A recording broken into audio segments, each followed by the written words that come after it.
I've needed a haircut for a week and a half now, and cutting my own hair has always made me feel cleansed and renewed in a very internal, personal way. So I usually do it at the end of a semester to transition out of the last and into the next. I also think it makes for a cool visual metaphor, and this is less of a video and more of a glorified monologue, so aside from some pictures later, that's mostly what this is gonna be. Sometimes you just cut your own hair. And sometimes it just has to look a little fucked up for a while.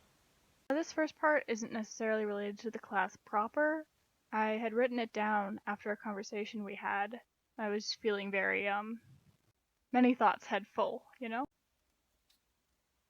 Is it okay to not be gentle with myself sometimes? Like, I know shutting things out is bad, and I don't really do that. But there are times when I will usher things out of the room, maybe because the room is too full right now, or maybe because I'm literally busy, or maybe I just don't have the tools to deal with it. I don't shove them out the door, and they're welcome back, and then I might deal with them, but they're also welcome to not come back, you know? Sometimes I have too much schoolwork, and I don't have time to stare at my hands and agonize over what it means to be alive and in possession of a mind, and so I say, like, okay, not the time, not pressing, not productive, not helpful, and I go back to my work. Halfway done. Yeah, and I feel that I agree with Christine's assessment, and not only just because I also want it to be true, but I recognize that I don't give myself enough credit for how incredibly strong I am, that I have the steadfastness and grit and willingness to go through things. I will not avoid, I am not resistant, I am not afraid.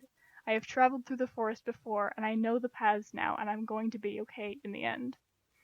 And so yeah, I think I'd be doing myself a disservice and being reductive by beating myself up just because I had the lucky presence of mind to fend off an iced coffee-induced anxiety attack and go back to my schoolwork. It's reductive to compare an afternoon of intermittent psychic pain to weeks or months or years of wrestling with something. It's not the same thing. Damping down on a mind circle panic and shutting the door on a monster from the forest are different. Alrighty. It's time for things that are actually about the class. I keep hunching over. This class has been the kind of schoolwork that not only comes easily but makes me feel joyful. I should have been using this as a mirror.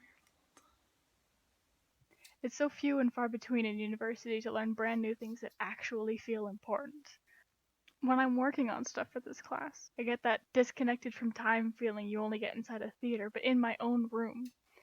Like, I never feel sleepy or tired when I'm in a theater. I don't know if that happens to everyone. Like, as soon as I step out the door, I might be half dead, but in the moment, I am immortal. I can and will do 6,000 more takes of this bird if I was asked.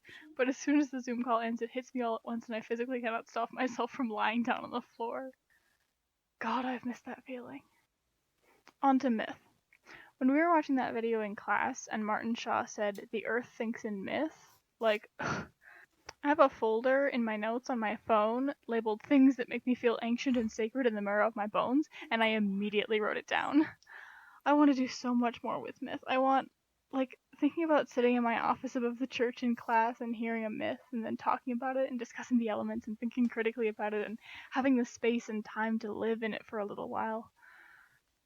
Oh, it's like backing into something warm and soft and safe. Like, when I'm anxious, the place I feel it most is the back of my neck, and I'm always hunched forward because I'm always subconsciously protecting the back of my neck.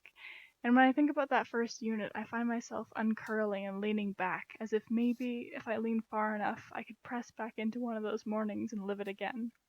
Who knows when I'll get another chance to be in such a small group of some of the best of my peers, getting to have such earnest conversations about such a rich and vast and, I don't have the right word, not ancient or sacred, but like, think of pulling up cool, clean water from a well your family has used for generations, or think about running through a prairie or a moorland or a tundra on a sunny day and taking a moment to stop and look up at the great bowl of the sky. Or think about being a lighthouse keeper during a storm. The beacon is running smoothly and the rain is drumming gently on the roof, and the thunder is loud but you are warm and dry. That's how studying myth makes me feel.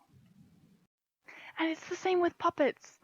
Little beings that are not beings, people and animals that are not quite people and animals, that do and say things that no one else could do or say.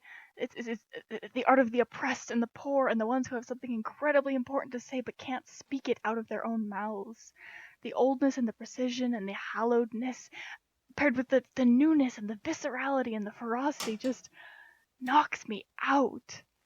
God, like during the presentations when I think it was Emma said, Power thought so little of it that they didn't care to watch, like chills, goosebumps, and I can't remember who said things, but when they're dirty and stupid and childish, that's when they're at their greatest power. Like, that's literally me. I always feel dirty and stupid and childish and so powerful. Like, they're not mutually exclusive, and I am living proof. I am the feral teenager in the park at 2 a.m., and I am the shit starter fighting the prof. I am the child burying her hair in the sand just to shake it all out once I get inside. And I am the 20-something standing in the graffiti circle at sunset, feeling existential and singing at the top of their lungs. I feel such a kindredness. If puppets somehow turn out to have souls and thus qualify for inclusion in the cycle of reincarnation, I definitely was one in a past life.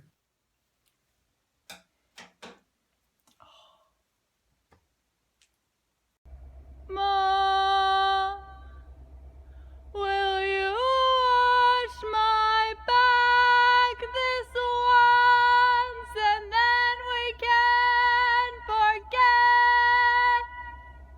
And I'll leave what I'm chasing for the other girls to pursue.